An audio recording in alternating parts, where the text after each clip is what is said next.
for to be useful. And so the other potential is when we start from tissue culture. So because of our limitation for capacity, so if we introduce all the seedlings from the botanical seed into, because they are some are more or less virus-free, and then in tissue culture, we can multiply them, and we can maintain those materials even for the normal routine, the variety development pipeline, when we are thinking about scaling our trial or for international distribution. Oops. Okay. So there are two methods we are using. The first one is generating these plantlets and then either leaving those plants in the SCH box to tuberize, or direct transplant to the field and get a bigger size tubers. So this one is from the mini tuber, the small tubers we obtain from the SCH box. And this is how we manage our fields. Even we can use some mechanization. And then this shows the variation in the fresh tuber size. So still we have, we can go up to even 1 kg tubers up to 10 grams. So still a lot of variability there. But on average, you can see here about 150 up to 200 is the normal size of the seed size tubers we use in our breeding trials. This also to show when we leave these materials in the SCH box for some of the clones, and the duration and the maximum weight we can get, because when we take to the field, it's a bit difficult. It needs a lot of care, and we have to provide good moisture, protect from the rain at early establishment, and it needs also a good the soil with good organic matter, and it is intensive agronomic care. But if we live in the SCH box, there is a possibility to get the mini tubers, and even from the single plantlet, there is possibility to maximum. This is the weight of the tuber we obtained from some of the advanced lines. So just to show how about the distribution of the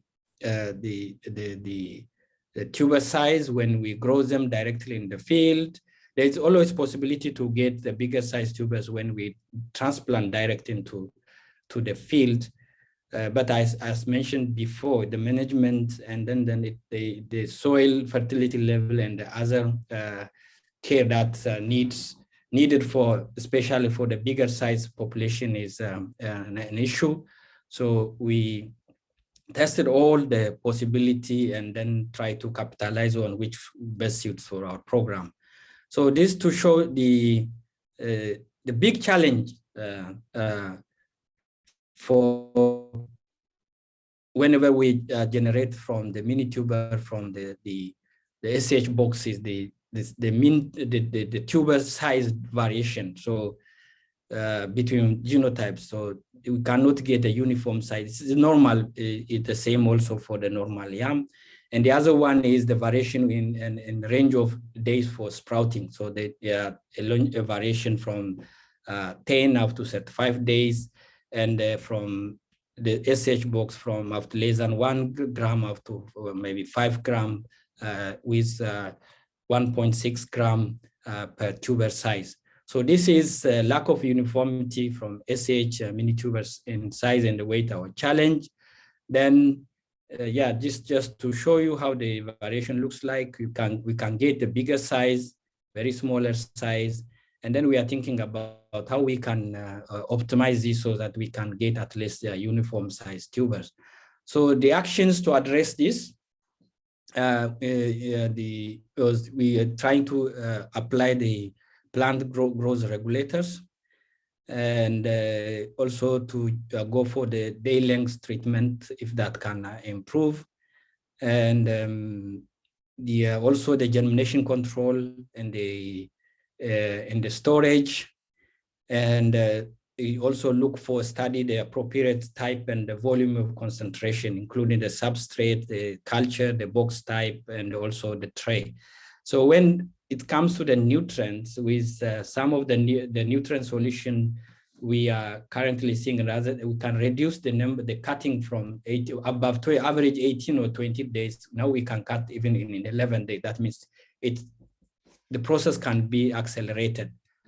So this to show different substrates, the normal, this is the imported type we use, and then the carbonized rice husk locally, and cocoa peat and sawdust, and the size of the fresh weight for 2 clones we tested.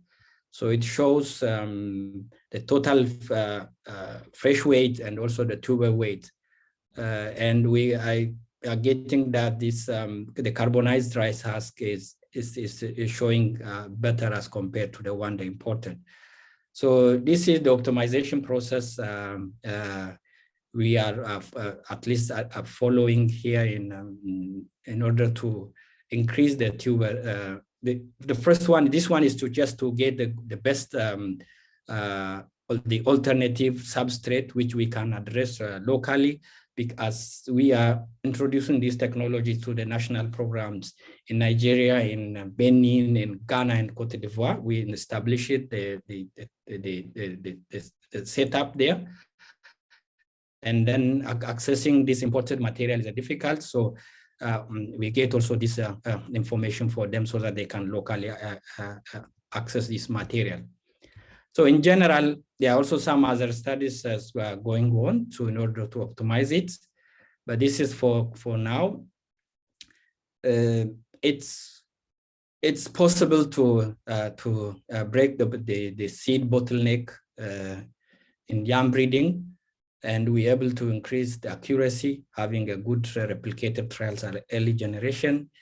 And applying these techniques also in variety development pipeline, there is a possibility we can scale our testing, including the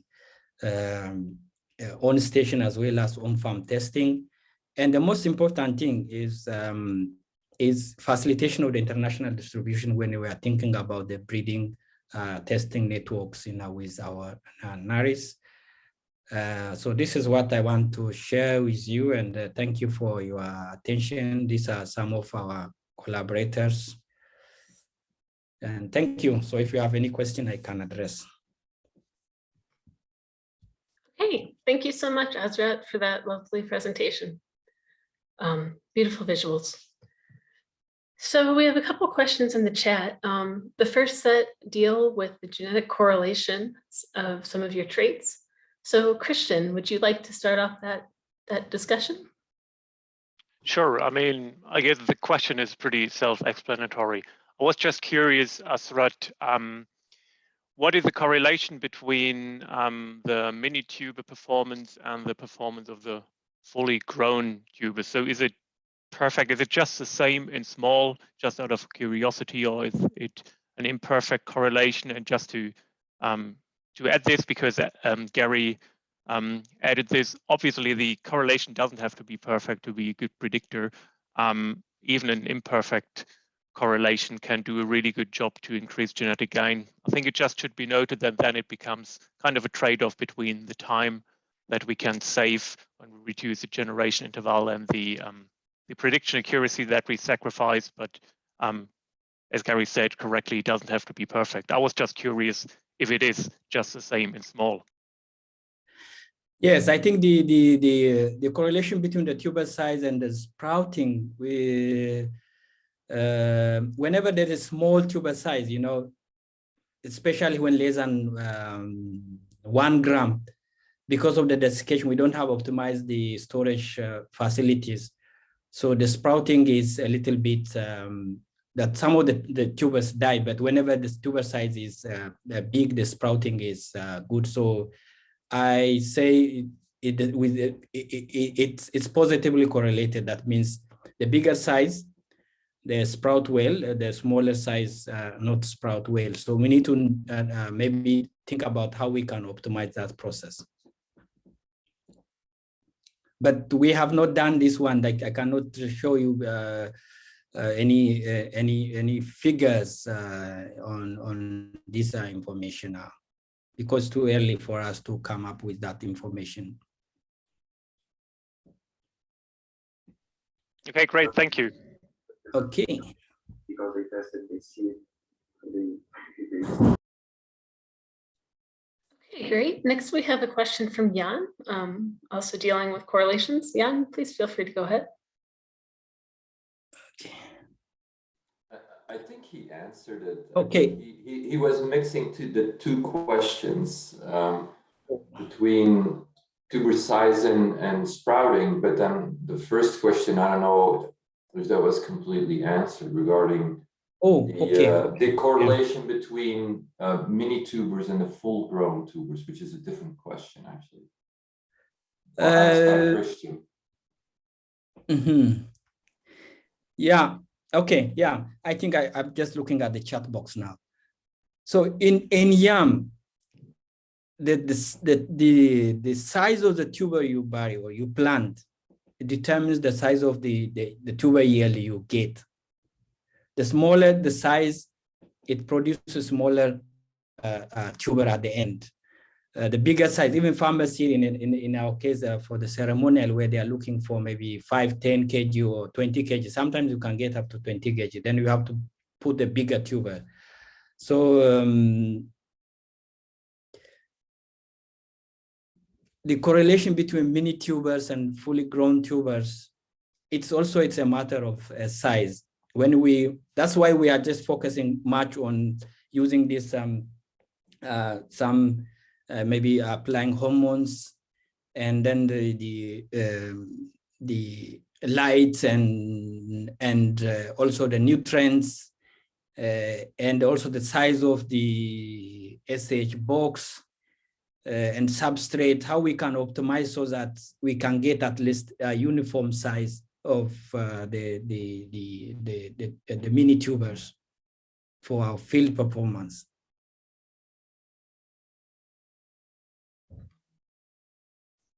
Did I answer your question, or still maybe?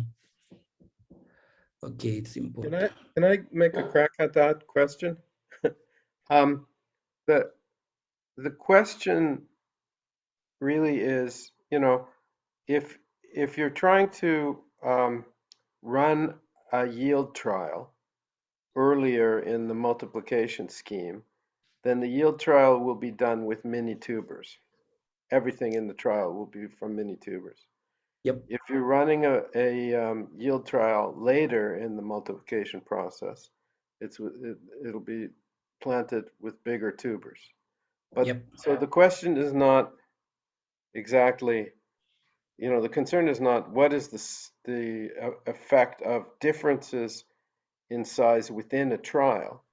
We assume that the size, the trial will be all mini tubers or all standard tubers. The question is, if you have 100 new genotypes and you test them as mini tubers against each other, what is the correlation going to be with the performance that you would see with full-size tubers in a similar trial, the same 100 clones? So it sounds like you don't have that information, but you need that information, don't you? Yes.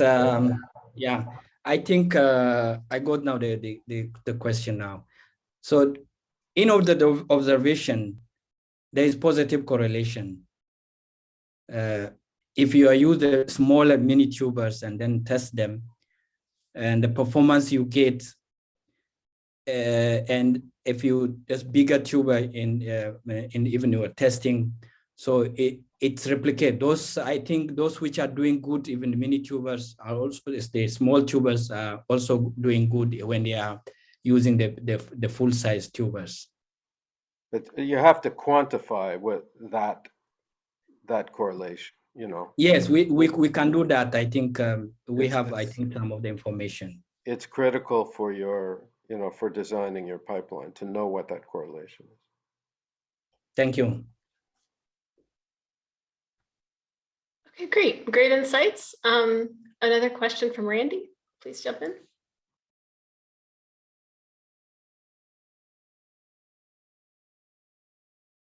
Okay. I want to, okay, I see that there's, okay, any suggestion that the smaller tuber producers are coming from the weaker genetic, that would be discarded later anyway. I don't have any evidence for that. I think what we see is those which are producing smaller tubers. Okay, what I did, we always advance the materials. We take the size. It's not only the size, the uniformity, the tubers, because sometimes there are roots and the spines on the tubers.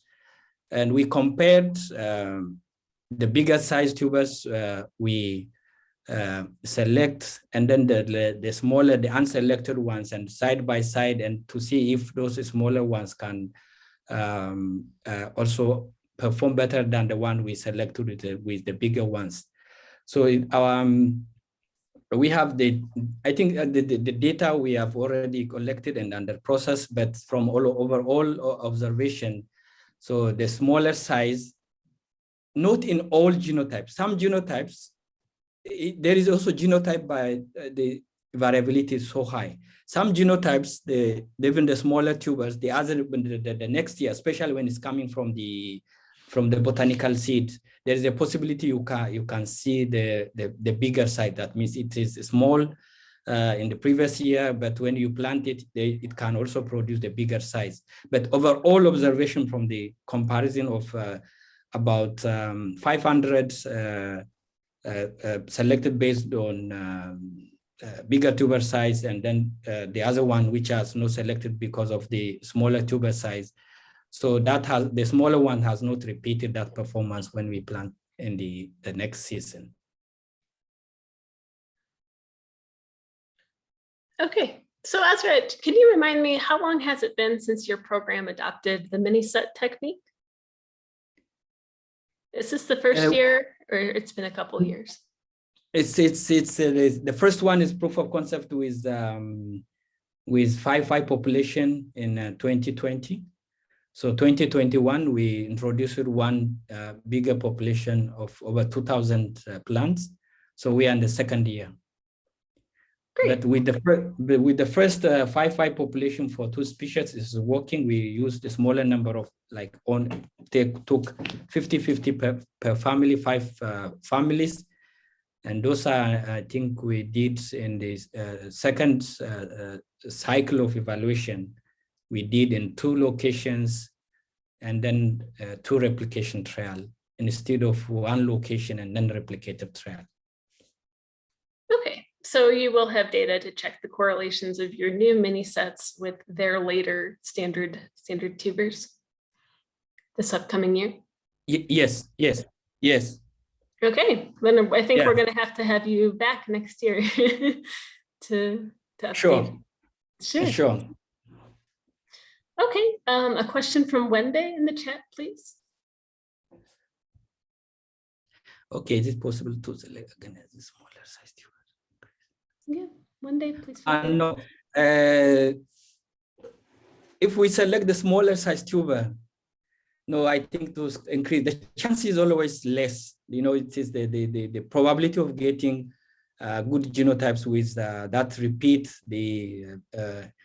Okay, you can even if when we're from the botanical seed, there is a variability in the seed and the tuber size. So those which are producing good tuber size from the botanical seed or from the SH plant, if it is coming from the different genotype, then there's a possibility to repeat or giving us a better tuber size for our yield trial is high, but the smaller size not. But the issue is, it also, I don't know, but we have not traced the location of the vine. we are the vine from the bottom and the top, how that affect the size. We have not checked that one. But when it's come to the normal tuber, the head, the middle, and the tail portion, because of the variation in the sprouting, the head sprouts early, and then the tail side, the middle takes some longer time. So that variation we see in the tubers, but how the location of the vine affecting the size, we have not observed that. Okay, and Asrat, to follow up, in general, do people prefer smaller size tubers, intermediate or large in yam? Can you remind me? Oh, for the it's depending. In Nigeria, they always like the bigger size. Okay, that's nice. Then that you're able to select in the direction of something that is more propagable. Is that true? Yes, the bigger size is more preferred, especially and for it's we are targeting for export market, 2 to 3 kg, and the uniformity. I think the important thing that's you can see from Ghana. But in Nigeria, it's always they look for bigger size. Okay, very interesting. Randy and Wende, did you want to follow up with any comments there or follow-up questions?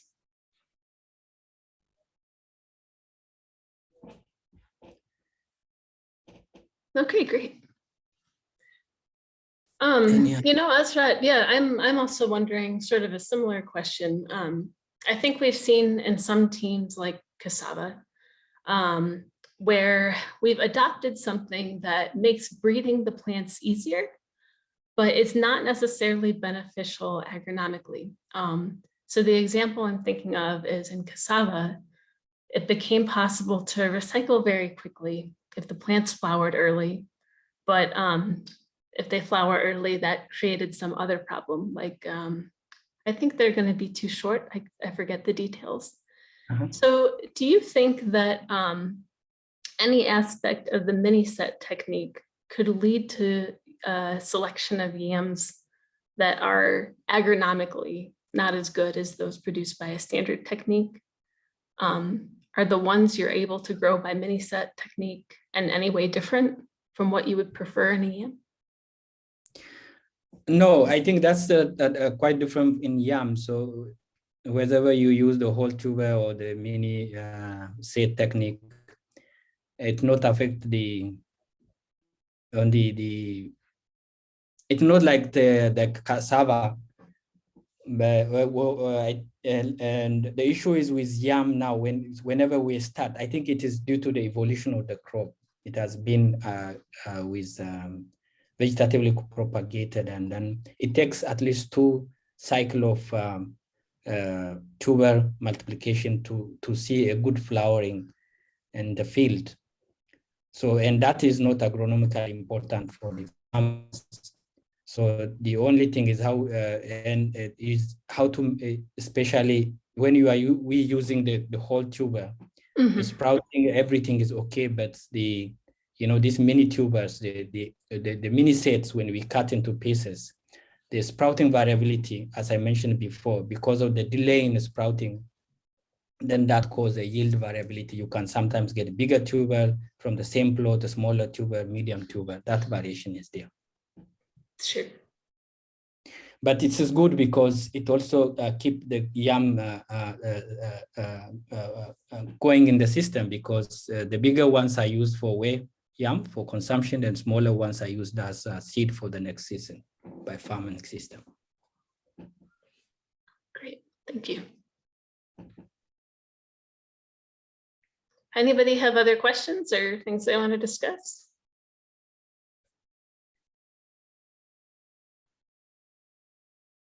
Okay, keep them coming. I have another one, Asrat. So we've been kind of focusing on how using the mini sets can increase your early stage evaluations, but will having more material enable you to increase the size of your met or have more evaluations also at the later stages?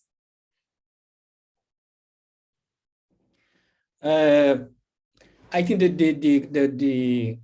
good thing with this technique is is that we get more plants to evaluate and select instead of single plant at early stage. And also when we advance those good ones, then we have sufficient planting materials to execute the advanced stage trials. So I think that's also the good value for. Okay, I seem to remember that your program is expanding by maybe like 6 or 7 locations, is that right? Yeah. Yes, more than even that. But we share with our national partner in Nigeria. So where we handle some and where they are also handling the other side. And was that enabled by the new propagation technique? Yes, we are. Yes, we have all for all our partners. We implemented this technique. Okay, awesome. Well, that sounds like a very exciting benefit. You're trying. This one, I have a question, Sankal from AD. Thanks, Sankal. Hi, thank you. I was just curious to know how the national partners were working with yams and what types of varieties they were growing. I think since, there's been a lot of barriers, what sort of breeding, what's happening and what type of, varieties they were growing, and any overview of that, because it sounds interesting, but I think if that's not implemented at NARS, how were they doing the breeding? I'm just curious. Thank you. We are working together with the NARS partners or the National Breeding Program in West Africa. So they have also, especially with the Africa Yam project, we try to improve their capacity so that they can have their own breeding program. Sharing germplasm, we also share the botanical seeds, some populations. And then when we also advance some of the materials, we also share with them with the regional testing, regional variety trials. So in Nigeria, as I've mentioned, whenever we have some materials, we pull the best material from our own program and from their own program and then put in national performance, and they are the one who are making for the national release. The same also in other countries. Thank you. Thanks.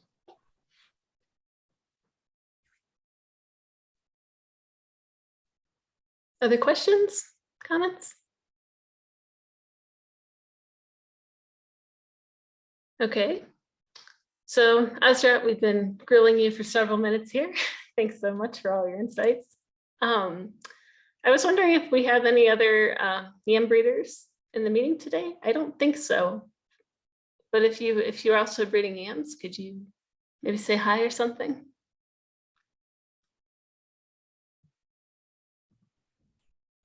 Hello. Hello. Hi, Agre, of course. Yeah. Hello. Hi, Alex. Wonderful. Would either of you like to make any comments on the mini set technique and the improvements that's enabled in your programs? For my own side, no comment now because the presentation was okay. Thanks. Yeah, thanks, Mali. Yeah, I think all the issues have been addressed. Because we need to, like as mentioned, we need to optimize a lot of processes in terms of obtaining uniformity of the tubers at the SAG stage.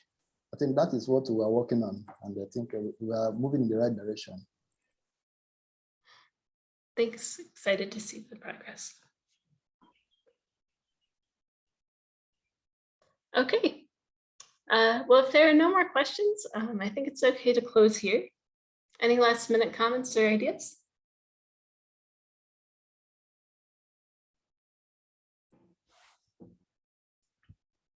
All right. Well, Asrat, thank you so much for your presentation. We appreciate it. And we're looking forward to seeing what comes out of your program in the next couple of years. Thanks everyone for coming, and have a great rest of your day. Thank you, everyone. Thank you for your attention. Thank you. Thank you. Bye, everyone. Bye. Thanks. Bye.